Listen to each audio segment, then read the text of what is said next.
تو بھائیو اس تلخ سوال کے جواب میں تو سب سے پہلے وہ آیت پڑھوں گا، سورۃ الانبیاء کی آیت نمبر 87 ہے، سیدنا یونس علی نبینا وعلیہ الصلوۃ والسلام کی دعا۔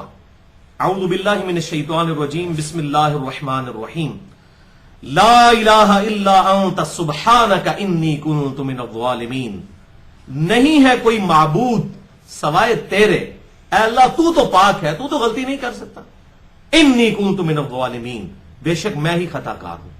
اور یہ توبہ کا بہترین طریقہ ہے۔ جامع ترمذی میں صحیح حدیث موجود ہے کہ آپ صلی اللہ علیہ وسلم نے فرمایا کہ جو شخص بھی یونس علیہ السلام کی دعا کے ساتھ اللہ کی طرف متوجہ ہوا تو اللہ تعالیٰ اسے کبھی محروم نہیں لوٹائے گا۔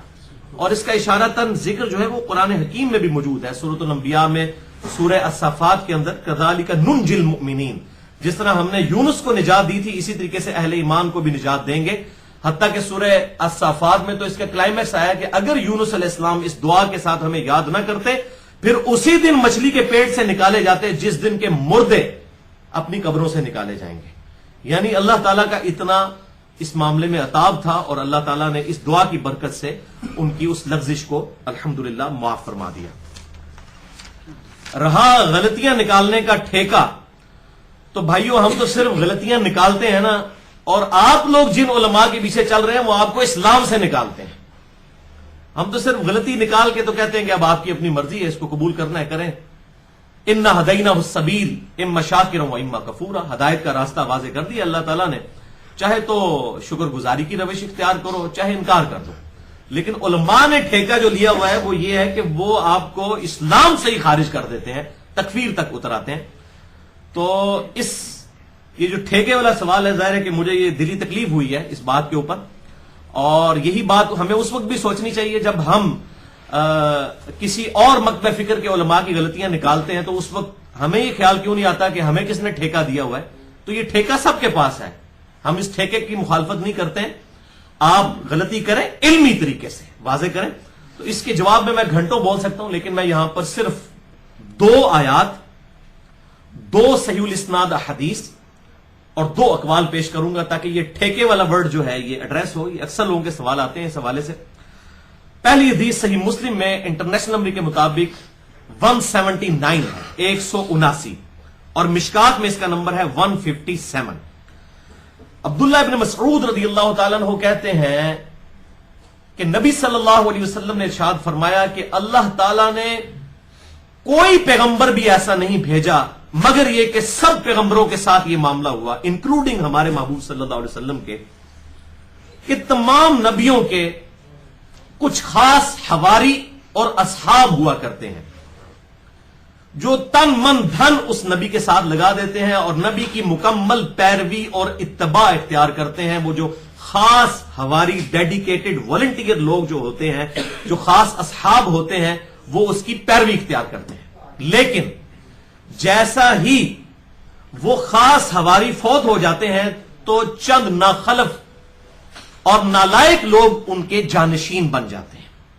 یعنی صحابہ کے فوت ہوتے ہی، انبیاء کے دنیا سے جاتے ہی فوراً ان کے کنزیکٹو نالائق جانشین بن جاتے ہیں، جس میں اس امت میں بہت بڑی مثال جو ہے وہ یزید بن معاویہ ہے، ناخلف جانشین۔ اور آپ صلی اللہ علیہ وسلم نے فرمایا تمام نبیوں کے ساتھ ایسے ہوتا ہے، اور آپ نے فرمایا کہ ان کی نٹوریس کوالٹی یہ ہوتی ہے، بری خصلت، کہ وہ زبان سے وہ کہتے ہیں جو کرتے نہیں، اور وہ کچھ کرتے ہیں جس کا اللہ نے حکم نہیں دیا ہوتا، الٹی گنگا ان کی بہ رہی ہوتی ہے۔ تو اب جو کوئی شخص ایسے لوگوں کے ساتھ ہاتھ کے ساتھ جہاد کرے، یعنی قتال کرے، تو وہ شخص مؤمن ہے۔ اور اگر کوئی ہاتھ سے نہیں کر سکتا، اپنی زبان سے کرے تو وہ بھی مومن ہے، اور اگر کوئی زبان سے نہیں کر سکتا تو کم از کم اپنے دل سے جہاد کرے، اسے برا سمجھے، تو وہ بھی مؤمن ہے ایز اے لاسٹ ریزارٹ، کوئی بالکل ہی گیا گزرا ہے تو۔ اور پھر آپ صلی اللہ علیہ وسلم نے فرمایا کہ اس کے بعد رائی کے دانے کے برابر بھی ایمان نہیں ہے کسی شخص میں جو برائی کو برائی نہ سمجھے۔ اچھا، یہ حدیث جو ہے ابو رافع تابعی نے جب بیان کی عبداللہ ابن عمر کے سامنے، اب وہ ذرا درویش صرف طبیعت کے آدمی تھے، اور اسی وجہ سے سیدنا حسین کا ساتھ بھی نہیں دے سکے اور یزید کی بیعت بھی کر لی. یہ خیر الگ سے ٹاپک ہے. تو میں آپ کو بتا رہا ہوں کہ یہ جب حدیث بیان کی تو عبداللہ بن عمر نے اس حدیث کو ماننے سے انکار کر دیا. یہ صحیح مسلم 179. غلطی تو کسی سے بھی ہو سکتی ہے. اب وہ تابعی ڈر رہے تھے کہ میں اب عبداللہ بن عمر کو کیسے یہ حدیث سمجھاؤں، کیونکہ ان کی تو یہ نیچر نہیں تھی نا، وہ تو سیدنا حسین کی نیچر تھی نا للکارنا باطل کو. اتفاقاً عبداللہ ابن مسعود ملنے کے لیے وہاں پر آئے مدینہ شریف میں اپنے ساتھیوں کو. تو عبداللہ بن عمر جو ہے وہ ابو رافع تابعی کو کہنے لگے کہ چلتے ہیں عبداللہ ابن مسعود کی زیارت کے لیے، ان کی عیادت کے لیے. ظاہر وہ سینئر صحابی تھے، بڑی ان کی رسپیکٹ تھی. عبداللہ بن عمر تو ان کے مقابلے میں کچھ بھی نہیں تھے، علمی طور پر بھی اور فقیہ ہونے کے اعتبار سے بھی اور سابقون الاولون ہونے کے اعتبار سے بھی. وہ تو شروع کے 10 مسلمانوں میں عبداللہ ابن مسعود رضی اللہ تعالیٰ عنہ.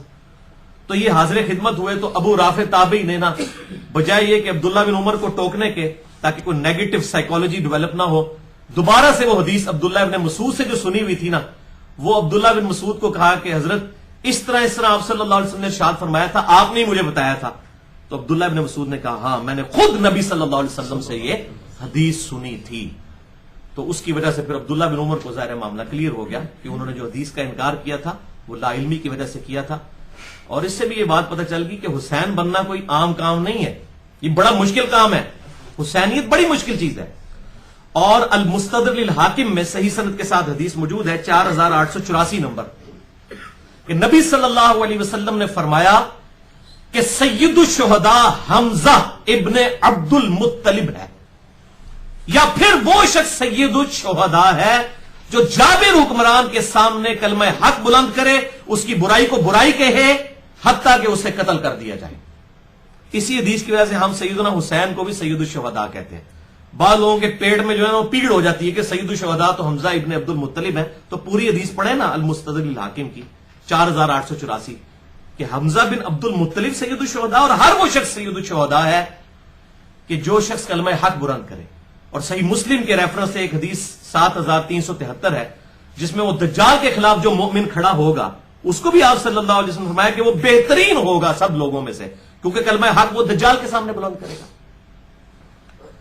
اچھا جی، دوسری حدیث صحیح مسلم میں 177 نمبر انٹرنیشنل نمبر کے مطابق اور مشکات میں 5137.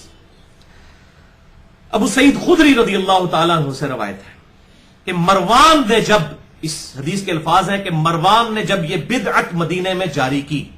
اب مروان کو تو بعض لوگ دھکے کے ساتھ جو ہے وہ صحابی بھی ثابت کرنے کی کوشش کر رہے ہیں تاکہ اس کے کرتوتوں پہ پردہ ڈالا جائے، اور رضی اللہ تعالیٰ عنہ کہتے ہیں بڑے بڑے لوگ ہیں.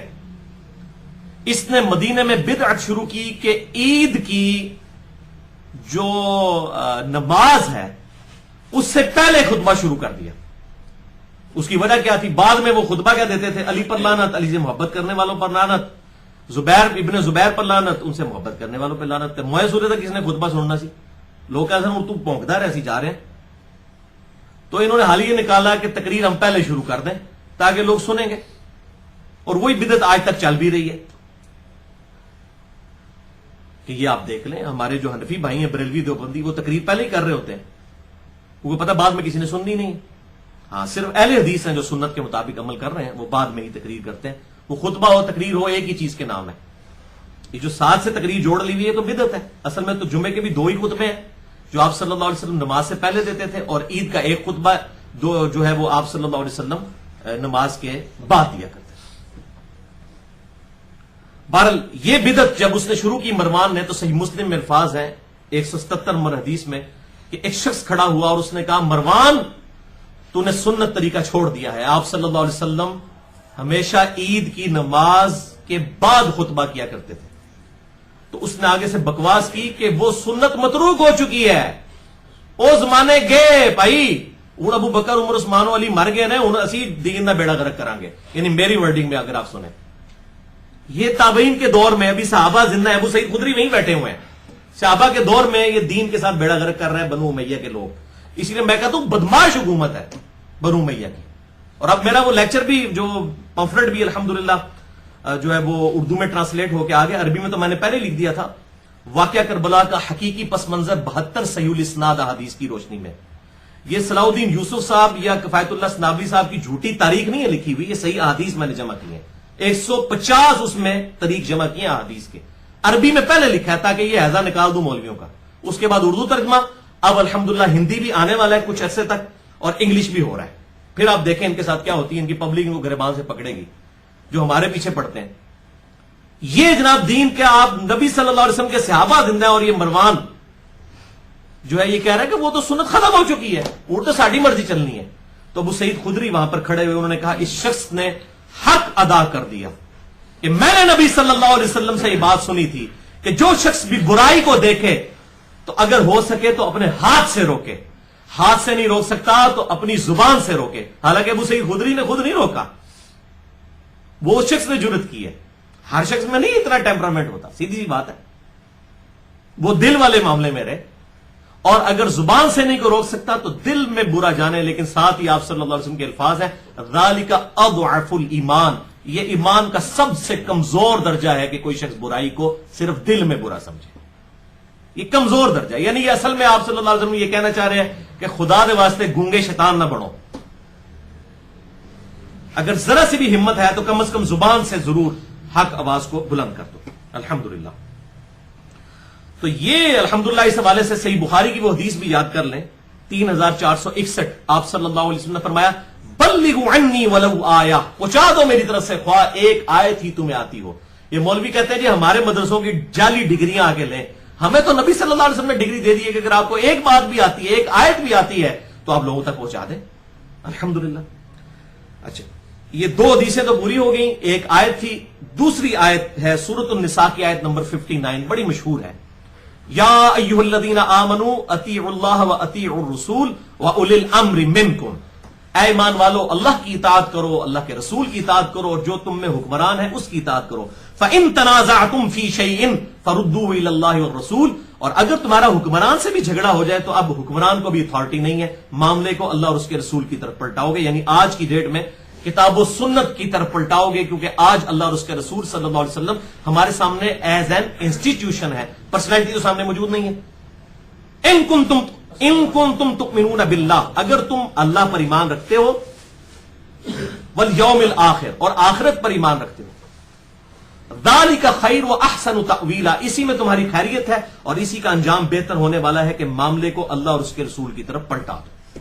الحمدللہ، یہ دو آیتیں اور دو اقوال، ایک قول جس میں پوری امت کا اجماع ہے اور تمام محدثین نے نقل کیا ہے، امام مالک سے رحمہ اللہ المتوفى 179 ہجری، وہ فرماتے تھے نبی صلی اللہ علیہ وسلم کی قبر مبارک کی طرف اشارہ کر کے کہ اس صاحب قبر کے علاوہ کوئی شخص ایسا نہیں ہے روئے زمین پر کہ جس کی کچھ نہ کچھ باتیں مردود نہ ہوں، صرف اس شخص کی ہر بات مقبول ہے، اس کے علاوہ ہر شخص کے ساتھ اختلاف کیا جا سکتا ہے، ہر شخص کے ساتھ۔ اور دوسرا دور حاضر میں بہت بڑے انٹلیکچوئل ایک پرسنالٹی، میں اس سے کئی معاملات میں اتفاق بھی کرتا ہوں اور اختلاف بھی رکھتا ہوں، لیکن حق بات کسی کی بھی ہو وہ قبول کر لی جائے۔ جاوید احمد غامدی صاحب کا وہ جملہ کہ علم کے میدان میں جذبات کی کوئی حیثیت نہیں ہوتی۔ علم میں آپ یہ نہیں کہیں گے کہ یار میرا دل نہیں مانتا، واللہ جب ہم لوگ بریلوی تھے نا تو ہمیں کوئی قل انما انا بشر مثلکم پڑھتا تھا تو ہمارا دل نہیں تھا آیت کی طرف مانتا، سیدھی سی بات ہے، ہماری ٹریننگ یہی ہوئی تھی۔ تو دل تو کسی کا نہیں مانتا، دل کے اوپر تو نہیں جانا آپ نے۔ علم کے میدان میں جذبات کی کوئی حیثیت نہیں ہوتی۔ آپ علمی طریقے سے غلطی کسی کی واضح کریں پھر چھوڑ دیں، جس نے بات قبول کرنی ہے وہ کرے گا، زبردستی گھوٹ کے کسی کو پلانا یہ ہماری ذمہ داری نہیں ہے، ہم نے صرف علمی طریقے سے دلائل سامنے رکھنے ہیں، جس کی مرضی ہے قبول کرے، جس کی مرضی ہے نہ قبول کرے۔ زبردستی کوئی کسی کو بھی حق گھوٹ کے نہیں، گھول کے نہیں پلا سکتا کسی کو۔ تو جسے شوق ہو غلطی نکالنے کا تو وہ ضرور نکالے، لیکن علمی طریقے سے۔